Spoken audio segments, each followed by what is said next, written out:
circle again before a big trip down to Melbourne. How's the vibe been around the group after what was a pretty dominant last quarter to come over the top of the Blues? Yeah, it's obviously nice to be back on the streak of winning, and it's just a nice week this week. Everyone's up and about, and everyone's really excited to tackle this week that we have ahead of us. I know Coxie said a couple of 6-day turnarounds, so you guys had a few days off for the start of the week. How did that feel? Do you feel a little bit fresher now that you've got a Sunday game, you've got a bit more of a turnaround to hopefully feel nice and fit going into that game? Yeah, of course. It was nice having 3 days off just to completely relax and take your mind away from AFL for a bit. And everyone's really up and about, as I said before, really ready to take on Melbourne this weekend. And I reckon that 3 days off was really crucial for us to have.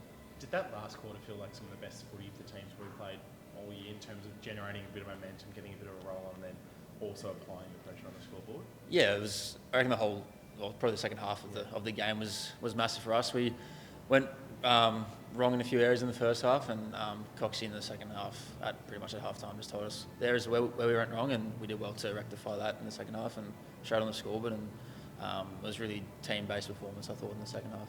There's been lots of talk about Haynes and Chad after what they did, and obviously they had a great game. But like you said, is there a real feeling that, yes, they're doing what they're doing, but it's a team performance? Like they get, I guess, the headlines, but as a team, you guys are happy with what everyone's doing at the moment as well? Yeah, of course. Isaac and Chad are obviously very good players, and they're playing really well at the moment. But it's probably the team.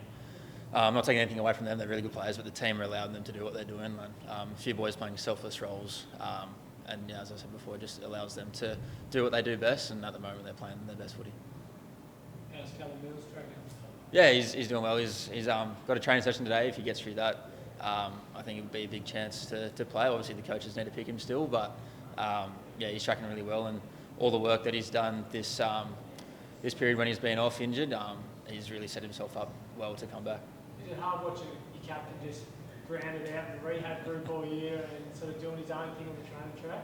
Yeah, it's hard, but it's also inspiring at the same time. Like, the way he goes about it off the field is probably what you see on the field. A really tough person, tough player, and he's just attacked this period where he's injured to the best as he can, and he set himself up really well.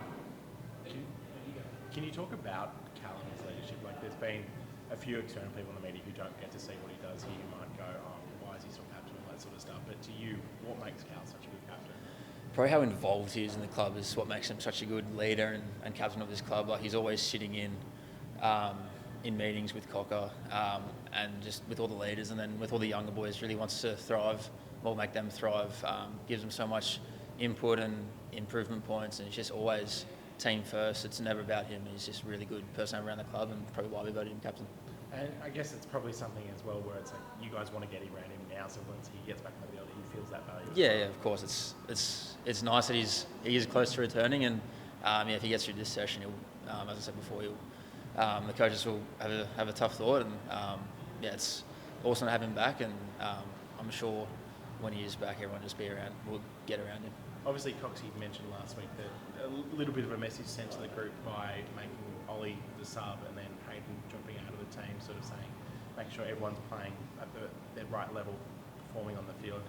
Does that kind of send a really good message to the team that, okay, we're really focusing performance, Coxie's doing what it takes to get the team forward? Obviously, they're two really good players and will be back in the team again this week, but it kind of sends a good message to the team, doesn't it? Yeah, of course. Just a nice reminder that if you aren't playing your role and you aren't playing for the team, you can find yourself out of the team pretty quickly. So it was just a nice reminder, and that everyone has to play their role for the team if they want a spot.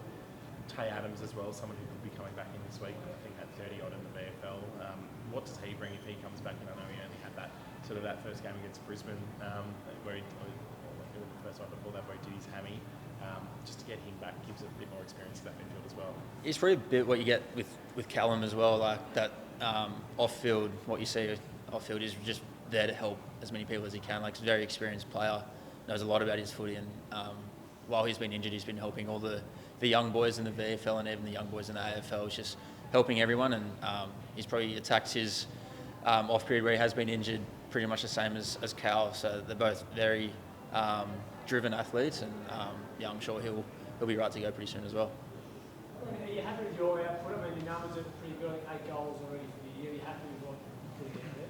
Yeah, obviously it changed this year playing forward as opposed to half-back and wing in my previous years, and I'm just enjoying the time that I've got at the moment in the forward line and trying to be consistent and grow each week with the people around me, like working a lot with Will Hayward. He's been huge for me this season. Also Tom Papley off field. They're just trying to teach me as much as I can. I'm trying to learn as much as I can as well. So yeah, I'm just trying to be consistent in that forward role. Was that a switch early on in the year, or did that come late that you were going to play forward? No, I got told pretty early on when Coxie came in. It was probably the same day he told me I was going to play forward. So I was really excited for that. As I played there as a kid, so I was just really excited to get back into the forward line and play to my strengths. And yeah, I'm really happy with how it's been going. So it didn't take you like getting him and telling him you want to play forward, like he's thinking it already. No, I sort of went to him saying like, "What's the plan with me this season?" Because I was a bit unsure, and he says, "Yeah, you're going straight into the forward line." So from that day, I just learnt as much as I could, and obviously learning off Tom Papley and Will Hayward as well. What sort of energy does it give the group that we're slowly starting to see these injured boys come back in? Obviously, Millsy and Tails in this week, Foxy, Harry kind of close about, and then in about a month's time, hopefully Paps and Errol as well. But it must give the guys a real boost that, okay, if we can get the results going over the next few weeks and give them a platform once they're back, we can really launch into the back half of this year. Yeah, it's obviously exciting having so many boys so close to returning, and maybe a few this week, but probably more so for me, it highlights the depth that we have in the team, all the young boys and the chance that they got to play at senior level, and I like to say that they held their own. So to me, it is exciting to have them back, but it also highlights the depth that we have here. First MCG visit for the season. Obviously, a lot's been made of what happened there last year in September, but in terms of what it's like to play there during the year and try and get a bit more experience there, you guys must love getting down there whenever you can.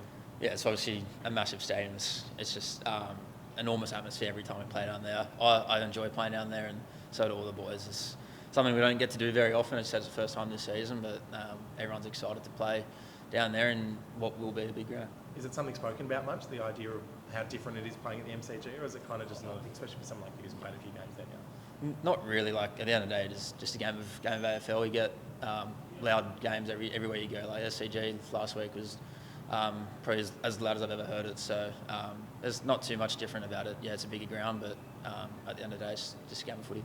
And are you looking forward to seeing the Brody Grundy Max Gawn battle, especially if we see a few more goal celebrations like we have from Brody over the last couple of weeks? Yeah, it's exciting. They're obviously two great players, ex-teammates as well, and I'm sure both of them are really looking forward to it. And as am I, all the boys are really excited to what Brody can do. We know what he's capable of, and I'm really excited to see it. Are you surprised to see him wind up as much as he did after kicking that goal from 50? I'm surprised he didn't run to the bench. He ran for that long.